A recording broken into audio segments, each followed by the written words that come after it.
ہاتھ صاف کرتے وہ ملازمہ کو کام بتاتی پچھلے باغ کی جانب بڑھی تھی جہاں اقصیٰ اس کی منتظر تھی۔ وہ پچھلے باغ میں آئی تو اقصیٰ کو وہاں موجود پایا۔ آپ نے بلایا؟ ہاں بلایا، بنا بلائے تو تم میرے پاس آتی نہیں ہو۔ ایسا نہیں ہے۔ ایسا ہی ہے نین تارا، شاید تم بھول گئی، اگر تم اس گھر میں ہو تو صرف اور صرف میری وجہ سے۔ میں یہ بات نہیں بھولی ہوں۔ اقصیٰ نے حیرت سے اس کا اعتماد دیکھا تھا۔ پھر تو تم یہ بھی نہیں بھولی ہوگی کہ تم اس گھر میں آخر کیوں لائی گئی ہو؟ اس کا انداز بہت عجیب سا تھا۔ مجھے اولاد چاہیے نین تارا، مجھے خطیب کا بچہ ہر حال میں چاہیے۔ اگر تم ایسا نہیں کر سکتی تو یاد رکھنا، جیسے تمہیں لے کر آئی ہوں ویسے ہی تمہیں اس گھر سے دھکے دے کر باہر پھینکوانے میں لمحہ نہیں لگاؤں گی۔ اقصیٰ اس کے منہ پر قررائی اور اس کا بازو سختی سے دبوچا۔ غلطی سے بھی خطیب سے محبت مت کرنا، کیونکہ ان کی محبت پر صرف میرا حق ہے۔ مجھے درد، اس کی گرفت سے نین کو تکلیف ہوئی تھی۔ مجھے بھی ایسی تکلیف ہوتی ہے جب میں تم دونوں کو ایک دوسرے کے قریب دیکھتی ہوں۔ تم اندازہ بھی نہیں لگا سکتی میں کس اذیت سے گزرتی ہوں۔ یاد رکھنا نین تارا، اگر تم میرا کام نہیں کر سکیں تو اس حویلی کے دروازے تم پر ہمیشہ کے لیے بند ہو جائیں گے۔ اسے زور سے جھٹکا دیتے اس نے نین کو چھوڑا اور وہاں سے نکلتی چلی گئی۔ سرخ ہوتا چہرہ چھپاتے نین نے اپنے آنسو پیچھے دھکیلے۔ وہاں کھڑے ہو کر وہ اپنا تماشا نہیں بنانا چاہتی تھی، اس لیے لمحہ ضائع کیے بغیر وہ بھاگ کر اپنے روم میں آتے بستر پر گرتے پھوٹ پھوٹ کر روتی۔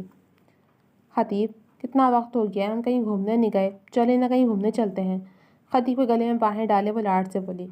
اقصیٰ، ابھی تو خالو کی ڈیتھ ہوئے وقت ہی کتنا ہوا ہے، ایسے ہم جائیں گے تو اچھا نہیں لگے گا۔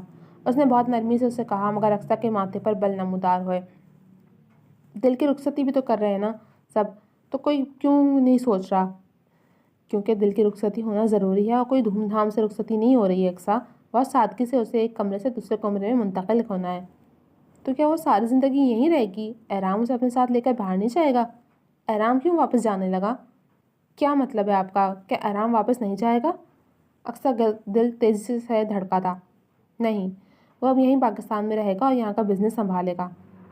کیا مطلب یہاں کا بزنس سنبھالے گا؟ یہاں کا سارا کام تو آپ کے نام ہے نا؟ یہاں کا سارا بزنس اور باقی جتنا ہمارا کام ہے اقصیٰ، وہ ہم سب سارے بھائیوں کا ہے، میرے اکیلے کا کچھ بھی نہیں ہے اس میں۔ خطیب کی بات پر اس کے دماغ پر دھماکے ہوئے تھے۔ خطیب، میرا مطلب ہے کہ جو پراپرٹی آپ کے نام ہے وہ تو آپ کی ہے نا، آخر کو آپ بڑے بیٹے ہیں اس حویلی کے۔ اقصیٰ کو سمجھ نہیں آ رہا تھا کہ کیسے اپنی بات اس سے کہے۔ نہ محسوس طریقے سے وہ خطیب سے دور ہوئی، مگر وہ خطیب شاہ تھا جو یہ بات نوٹ کر گیا۔ نہیں اقصیٰ، میرے نام کوئی جائیداد نہیں، میرے حصے میں بھی وہی سب آئے گا جتنا احرام اور تیمور کے حصے میں ہے، اور ویسے بھی مجھے دولت اور زمینوں سے کوئی غرض نہیں، مجھے کچھ نہ بھی ملے تو بھی میں خوش ہوں۔ خطیب کیا بول رہے ہیں؟ آپ اکیلے نہیں ہیں، آپ کی 2 بیویاں ہیں، کل کو آپ کی اولاد ہوگی۔ جب وقت آئے گا تب دیکھا جائے گا اقصیٰ، ابھی سے ان باتوں کی کیوں ٹینشن لینی جو ابھی ہوئی ہے ہی نہیں۔ اس کا دل کر رہا تھا کہ کچھ اٹھا کر خطیب شاہ کے سر پر دے مارے۔ میں ذرا کام سے باہر جا رہا ہوں، سب کا خیال رکھنا، تم اس گھر کی بڑی بہو ہو۔ اسے کہتے وہ کمرے سے نکلتا چلا گیا اور اس کے جاتے اقصیٰ نے سائڈ رکھی کتابیں زمین بوس کیں۔ دولت نہیں چاہیے، دولت تو تمہیں مجھے دینی ہوگی خطیب شاہ، چاہے اس کے لیے مجھے کچھ بھی کرنا پڑے، میں اتنی جلدی ہار نہیں مانوں گی۔ بہت پاپڑ بیلے ہیں میں نے یہاں تک آنے کے لیے، تمہیں تو میرے نام سب کچھ کرنا ہی پڑے گا، میں بھی دیکھتی ہوں تم کیسے میرا کام نہیں کرتے۔ نفرت سے کہتے وہ اپنے موبائل کی جانب بڑھی تھی۔ وہ اقصیٰ کے کمرے سے نکلتے سیدھا نین کے پاس آیا۔ پچھلے کچھ وقت سے وہ اقصیٰ کی وجہ سے اسے ٹھیک سے وقت نہیں دے پا رہا تھا۔ اس سے ملنے کا سوچتے ہی چہرے پر مسکراہٹ ہو آئی، مگر کمرے میں داخل ہوتے ہی اس کی نظر بیڈ پر لیٹی نین پر پڑی تھی۔ اس کا لرزتا وجود نین کی جان لے گیا۔ نین، کیا ہوا؟ تم رو کیوں رہی ہو؟ وہ لمحے سے بھی پہلے اس تک پہنچا تھا، جو خطیب کو دیکھ بری طرح بوکھلاتے اٹھ بیٹھی۔ خطیب نے اس کا آنسوں سے تر چہرہ دیکھا۔ کیا ہوا نین، طبیعت تو ٹھیک ہے نا؟ خطیب کی جان پر بن آئی تھی۔ نین تارا کا چہرہ ہاتھوں کے پیالے میں بھرے وہ پریشان سے اس سے پوچھ رہا تھا۔ میں ٹھیک ہوں۔ یہ ٹھیک ہو تم؟ دیکھو ذرا خود کو۔ اس کے آنسو اپنے لبوں سے چنتے وہ پاگل ہو رہا تھا اس کی حالت دیکھ کر۔ سوجی آنکھیں، کپکپاتا وجود، سرخ ہوتی ناک اور ہونٹ، اسے اس وقت قابل رحم حالت میں دیکھ خطیب کو اس وقت ایسا لگ رہا تھا جیسے کسی نے اس کا دل مٹھی میں دبوچ لیا ہو۔ کچھ نہیں ہوا مجھے۔ پھر رو کیوں رہی تھیں؟ سچ سچ بتاؤ مجھے نین، کیا ہوا ہے؟ وہ اسے ایسے بخشنے والا نہیں تھا۔ سچ میں کچھ نہیں ہوا، بس سر میں شدید درد تھا، اس لیے۔ سر درد زیادہ تھا، اس وجہ سے رو رہی ہو، اور مجھے بتانا بھی ضروری نہیں سمجھا؟ وہ سخت خفا ہو رہا تھا۔ ایسا کچھ نہیں ہوا، آپ ایسے کیوں کر رہے ہیں؟ خطیب کا چہرہ ہاتھوں میں تھامے وہ نرمی سے گویا ہوئی۔ اسے اپنے لیے اتنا فکر مند دیکھ اس کے زخمی دل پر جیسے مرہم لگا تھا۔ کیونکہ تمہیں ذرا سی بھی تکلیف میں نہیں دیکھ سکتا۔ آئندہ ایسے مت رونا پلیز۔ اچھا بابا، اب ایسے نہیں کروں گی۔ اٹھو، فریش ہو، ایسے بالکل بھی نہیں دیکھوں میں تمہیں۔ خطیب کے انداز پر مسکراتے ہوئے اپنی جگہ سے اٹھی، لیکن آنکھوں کے آگے ایک دم سے اندھیرا چھایا تھا۔ اس سے پہلے وہ لڑکھڑا کر گرتی، خطیب نے تیزی سے اسے تھاما۔ بوجھل ہوتی آنکھوں کو بند کیے وہ ہوش و حواس سے بیگانہ ہو گئی۔ کن سوچوں میں گم ہو زویا بیٹے؟ وہ کب سے باغ ان کے پاس بیٹھی گہری سوچ میں گم تھی۔ ادیب چچا کی آواز پر اس نے سر اٹھا کر انہیں دیکھا۔ چچا؟ ہاں بچے، اتنی بڑی حویلی ہے، آپ کو ڈر نہیں لگتا اگر یہاں کوئی چور آ گیا تو؟ وہ اتنا ہینڈسم شخص چور تھا، یہ سوچ کر ہی اس کا دل بیٹھا جا رہا تھا، اور اپنی بالکنی میں کھڑا اسفند اس کے سوال پر دانتوں تلے لب دبائے مسکرا اٹھا۔ نہیں، یہاں بھلا چور کہاں سے آ سکتا ہے؟ ایسے چچا آپ دھیان رکھیں، سارے چور شکل سے چور نہیں لگتے، نہ وہ گندے نیلے پیلے ہوتے ہیں، بلکہ… وہ کچھ کہتے کہتے رک گئی۔ اس کی بات پر اسفند کے کان کھڑے ہوئے تھے۔ وہیں ادیب چچا نے تعجب سے اسے دیکھا۔ بلکہ کیا؟ چچا کچھ چور شکل سے بھی اچھے ہوتے ہیں، اور ان کے کپڑے بھی مہنگے ہوتے ہیں، ان کے پاس گاڑی بھی ہوتی ہے، شاید چوری کے لیے وہ ایسی بڑی بڑی حویلی میں آ جاتے ہیں۔ وہ معصومیت کے انتہا پر تھی۔ اسفندیار کا دل کیا زوردار قہقہہ لگائے۔ نہیں بٹیا، ایسا کچھ نہیں، یہاں چور وور نہیں آتے، تم زیادہ مت سوچو، بلکہ ایک کام کرو، ادھر بلائی منزل کے آخر میں باغیچے کا سامان رکھا ہے کچھ، وہ ذرا مجھے لا دو۔ جی۔ اس کا ذرا دل نہیں تھا، لیکن اپنے چچا کو انکار وہ کسی صورت نہیں کر سکتی تھی، اس لیے دل میں ڈر لیے وہ اوپر آئی، اور سارا سامان لیے اس نے نیچے کی جانب قدم بڑھائے تھے کہ اچانک کسی نے اسے کھینچ کر دیوار سے پن کیا تھا۔ اپنے منہ پر اس چور کا ہاتھ دیکھ اس کی جان نکلی تھی۔ خبردار اپنے چچا کو میرا بتایا تو، ورنہ انجام کی ذمہ دار تم خود ہوگی۔ اس سے کان میں تنبیہ بھری سرگوشی کرتا وہ ایک نظر اس کی میچھی آنکھوں کو دیکھ مسکراتے اس سے الگ ہوتا، وہاں سے غائب ہوتا۔ وہ یوں ہی بت بنی کھڑی تھی۔ جی تو جناب، اب تک کے لیے صرف اتنا ہی۔ کیسے لگی یہ ایپیسوڈ؟ کمنٹ سیکشن میں اپنی رائے کا اظہار ضرور کیجیے گا۔ جلد ملیں گے آپ سے اگلے ایپیسوڈ کے ساتھ، تب تک کے لیے اجازت دیجیے۔ اللہ حافظ۔